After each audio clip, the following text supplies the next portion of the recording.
റൂഹ് പിരിഞ്ഞാൽ പിന്നെ നിർജീവമാമെന്നെ കുളിപ്പിച്ചിടും മെല്ലെ കഫന് ചെയ്യും. നാളുകൾക്ക് മാറ്റിവെച്ച പൂർത്തിയാക്കിടാത്തതെല്ലാം നിലച്ചു പോകും. മരണം മുറിച്ചു മാറ്റും.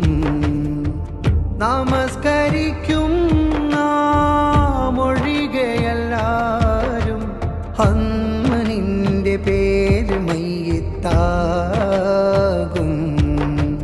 വാർത്ത കേട്ട് നിന്റെ സ്വന്തം ബന്ധമെല്ലാം കരയുമ്പോൾ മണ്ണ് കീറി കീറി പള്ളി കാട്ടിലൊരുങ്ങും ഖബറൊന്ന്. വാർത്ത കേട്ട് നിന്റെ സ്വന്തം ബന്ധമെല്ലാം കരയുമ്പോൾ മണ്ണ് കീറി കീറി പള്ളി കാട്ടിലൊരുങ്ങും ഖബറൊന്ന്.